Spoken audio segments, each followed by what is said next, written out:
Introduction, siguro hindi rin as in importante masyado kasi nga depende sa kung natin siguro, depende sa yung intention natin na paano natin introduce yung tao.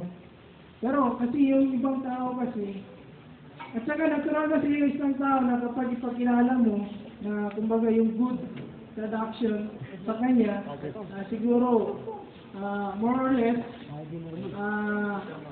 lumalaki yung puso. Diba?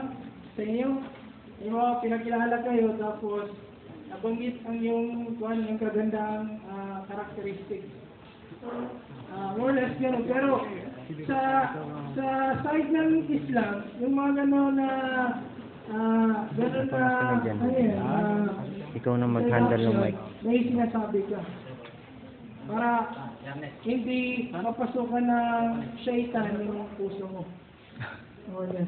But anyway,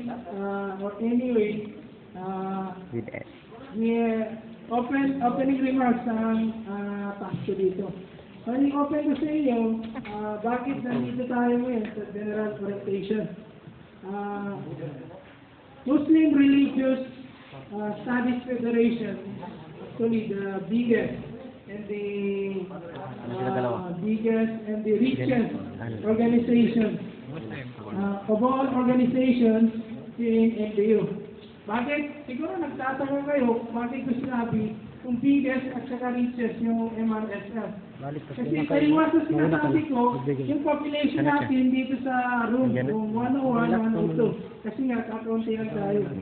For your information kasi, yung MRSF, welcome address lang yun. from the title o yung word dyan na religious studies.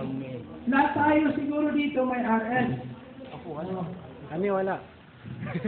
Yung dito, sa room, RS. Merong RS.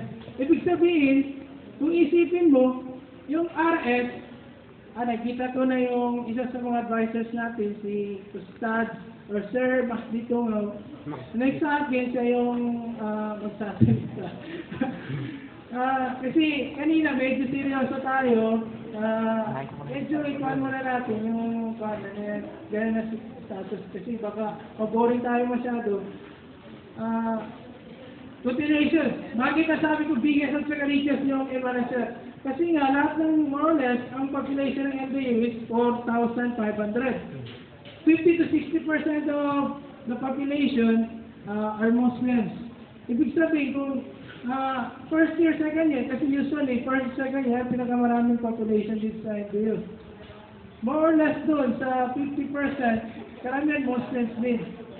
Ibig sabihin, kung i-rate natin, mga, halimbawa 50% yung first year, second year, sa NDU, more or less, mga 2,000. Kung 60% of that is are Muslims, ibig sabihin, mga 1-2 yung Muslims. I-compare natin dito, konti lang tayo masyado. Sa 1,200, yung may RS lang, estimated lang yun. Bakit gano'n? Bakit gano'n? Siguro, may mga kanya-kanyang rason naman yan. Yung iba siguro, may mga klase, o yung iba, kahit alam nila, importante yung organization. Kasi nga, yung RS, may RS kasi, automatically, member siya ng MRSF. Ibig sabihin, kung ikaw member ng organization, you are obliged to attend all the activities of your organization. Halimbawa, more or less, ganun ang gagawin mo kung wala kang importante gagawin that day na activity or that activity. Isa kasi, yung MRSF, reaches din siya. Kasi nga, yung kahit hindi tayo non-profitable organization, nakasalala yung source natin, yung pondo natin sa mga members natin. Diba? Sino mga class presidents dito? O yung mga officers sa kanya-kanya classroom? Huwag kayo maniyak. Kasi nga, diba, kaya